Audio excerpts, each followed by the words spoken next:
Hello everyone and welcome back to another video.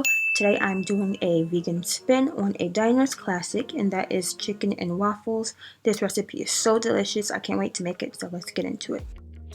So for the waffles, I'm adding 1 cup of non-dairy milk, 1 tablespoon of apple cider vinegar, and 1 teaspoon of vanilla extract.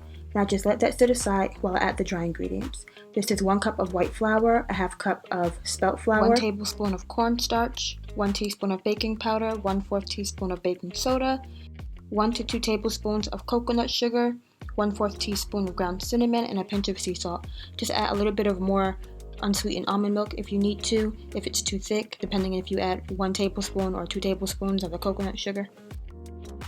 For the fried oyster mushrooms, I'm adding 1 cup of white flour, 2 teaspoons of seasoned salt, 1 teaspoon of Italian seasoning, a half teaspoon of smoked paprika, 1/8 teaspoon of cayenne pepper, and half teaspoon of black pepper.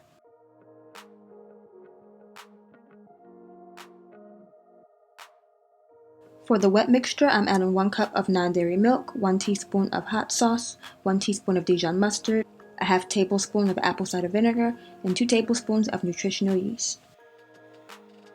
For our chicken, I'm using these oyster mushrooms. I'm telling you, this is the best vegan fried chicken substitute. It's so juicy and crunchy.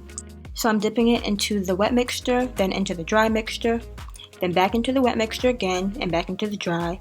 Then I'm going to deep fry it at 350 in my deep fryer for about 2 to 3 minutes on each side.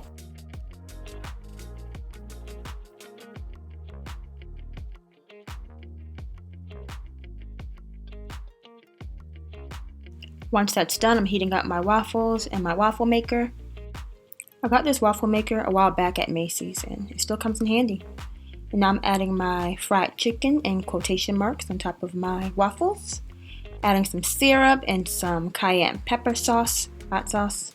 I'm telling you, this is absolutely amazing. If you never had these fried oyster mushrooms, you definitely need to make them. I normally do like a taste test in the video, but it's much easier to just do it this way because I'm telling you, this is absolutely delicious and I need to savor all of this. I mean, all of it. It's so crunchy and juicy. I just wish I can teleport it to everybody watching this. I need more syrup. Well, I hope you all enjoyed today's video. If you want me to make something else, then leave a comment in the description box. If you do make these, feel free to tag me on Instagram, and I will see you in my next video. Don't forget to like, comment, and subscribe. Bye-bye!